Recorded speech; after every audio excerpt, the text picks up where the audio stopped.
everyone, welcome back. Today, we're diving into the world of school athletics. Ooh, sounds interesting. We're going deep into the role of an athletic director. Okay. I know you're probably thinking, hey, I already know what an AD does. Right, they schedule games and stuff. Exactly. But we're going beyond the surface level here. So we're going beyond wins and losses. Way beyond. We're using a super interesting source this time. Okay, I'm intrigued. Lay it on me. It's a list of 38 interview questions for aspiring athletic directors. Interview questions, huh? Yeah. So like what they ask in a job interview? Yeah, exactly. It's from Indeed.com. The article's called 38 Athletic Director Interview Questions, plus sample answers. Interesting. So by looking at the questions they ask potential ADs, we can learn what the job really entails. That's the idea. It's like reverse engineering the job description. Clever. So let's jump in. Some questions are pretty standard, like, tell me about yourself, Yeah. or what are your greatest strengths? Okay, sure. But even those basic questions can reveal a lot, right? Absolutely. Think about it. If you're interviewing for this position, Mm-hmm. you'd use these questions to show off your leadership skills. Definitely. And your communication style too, right? Sure. And don't forget about passion for athletics. Yeah, you got to show them you're a true believer. Because being an AD, it's not just about managing logistics. True. You're leading a team, inspiring people. Now, the article also digs into experience and background questions. I bet those get more specific. Definitely. And they highlight just how multifaceted this role is. Give me an example. Well, you're not just focused on the sports themselves. Right. There's more to it than that. You're managing budgets, hiring coaches. Coordinating events, too, I imagine. Absolutely. Working with booster clubs, navigating state athletic associations. Wow, it sounds like a lot. It is. It's like being CEO of a mini sports enterprise. That's a great analogy. You're wearing a lot of hats. Exactly.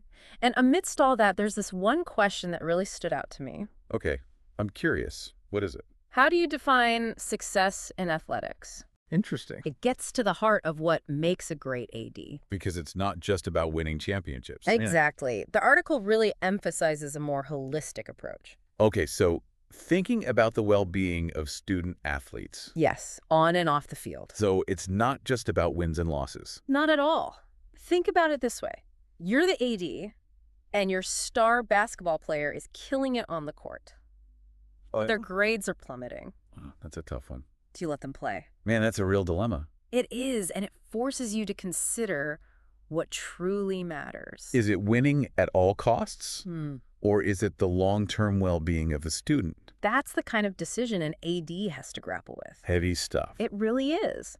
And it highlights the emotional intelligence needed for this job. Makes sense? You're dealing with real people with real pressure. And you're making choices that impact their lives. You're not just crunching numbers in a spreadsheet. Right. You're shaping young athletes, mentoring coaches, building a positive culture. That's a big responsibility. The article also delves into the balance between athletics and academics. Obviously, those both matter. Definitely. There's even a question specifically about ensuring students excel in both areas. So they're not just athletes, they're student athletes. Exactly.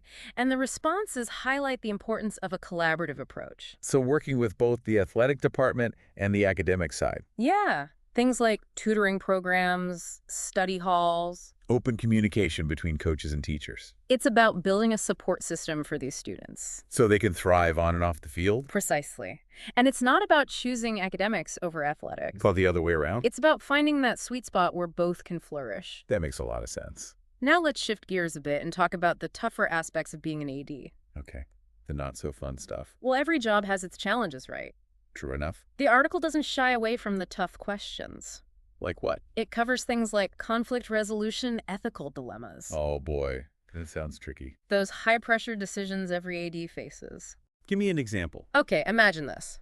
You're dealing with a parent who is furious Uh-oh. because their kid isn't getting enough playing time. Yikes. I bet that happens a lot. Oh, yeah. It's a classic scenario. So how do you handle that as an AD? Well, the article gives a sample answer that focuses on communication. Okay, so talk to the parent. Exactly. Listen to their concerns, explain the coach's decisions. And emphasize the importance of teamwork and fair play. Right. You have to be empathetic, but also firm. So acknowledge the parent's feelings, but stand by the coach. And uphold the values of the program. Sounds like a delicate balancing act. It is. You need diplomacy and a cool head in those situations. Definitely. And that's just one example. We haven't even touched on ethical dilemmas hiring and firing coaches. I can only imagine how tough those decisions are. I'm eager to dig into those in a bit. But first, I want to focus on a question that really resonated with me. What brings you the most joy as an athletic director? Oh, that's a good one. Because amidst all the challenges, there has to be some fulfillment.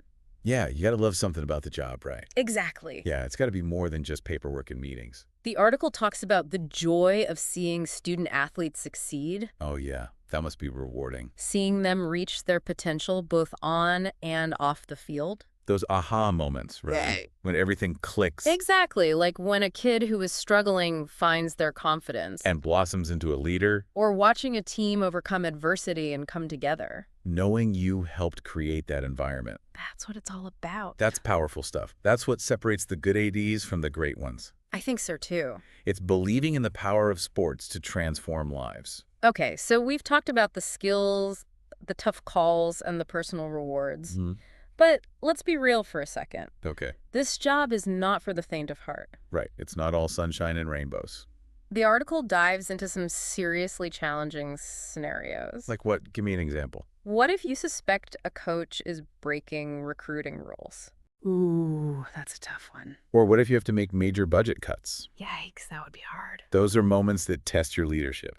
No easy answers there. The article offers some guidance, but it's clear there's no one-size-fits-all solution. Right. Every situation is different. You have to be adaptable, decisive. Thinking on your feet. Here's a scenario. Imagine you've got a star athlete. Okay. But they're accused of bullying a teammate. Wow, that's a serious issue. On one hand, this player is key to your team's success. Right. They might be your best player. But you also have to create a safe environment for everyone. So what do? Do you prioritize winning? Or do you send a message that bullying won't be tolerated? Exactly. Even if it means benching your star player. Tough call. Really tough. It's a moral dilemma and a strategic one all rolled into one. It shows what your priorities are as a leader.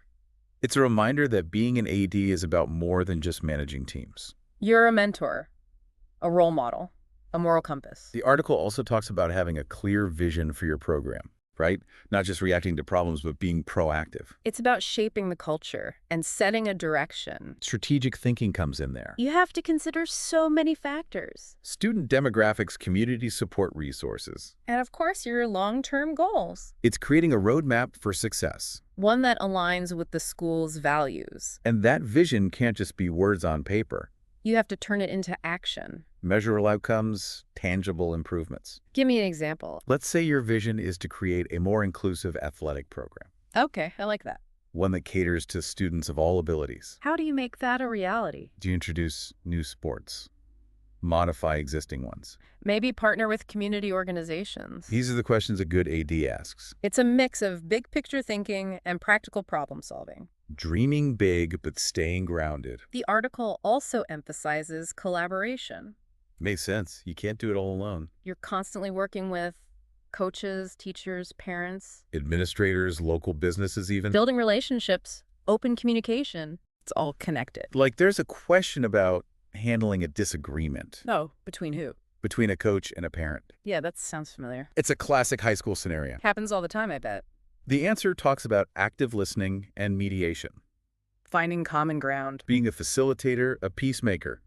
Sometimes even a therapist. Uh-huh. You wear a lot of hats as an AD. We've covered so much today. The skills, the challenges, the rewards. But there's one more thing we need to talk about. What's that? The AD's legacy. Interesting. What do you mean by that? It's not just what you accomplish during your time. Right. It's the impact you leave behind. Exactly. What does it mean to create a legacy as an AD? Is it championships? Or something more? Yeah, it's a big question. It makes you think about the long game. What does it mean to really make a difference in this role? Right. Is it just about those wins, or is it something bigger? I'm leaning towards something bigger. Me too. When I think about the great ADs... Yeah, the ones who really left their mark, it's not just about the championships. It's more about the culture they built, right? Exactly. The values they instilled, the impact they had on people. On the athletes, the coaches, the whole community. They built something that lasted. Even after they moved on. It's like planting a tree. Oh, I like that. You're not just focused on today's harvest. You're nurturing the roots so it can grow for years to come. Exactly. And the Indeed article touches on this too. Does it? There's a question about measuring success. Okay. but it's 5 years after you've left the job. Wow, that's a long-term view. It forces you to think about sustainability, Building something that lasts beyond your time. creating systems and structures that can thrive, even with new leadership. So it's not just about putting out fires every day. It's about building something bigger than yourself. Leaving the program better than you found it. Maybe that's upgraded facilities. Or expanding athletic opportunities. Creating a culture of sportsmanship and academic excellence. It could be so many things. But the key is to have that long-term vision. To build something that transcends your own tenure. This deep dive has really given me a new appreciation for ADs. Me too. It's a complex role. Demanding, but also incredibly rewarding. If you're passionate about sports and about helping young people, This could be the perfect career for you. so if you're considering it, Ask yourself, what's your vision? what kind of impact do you want to make? What kind of legacy do you want to leave behind? Those are great questions to consider. Thanks for joining us on this deep dive, everyone. Until next time, keep seeking knowledge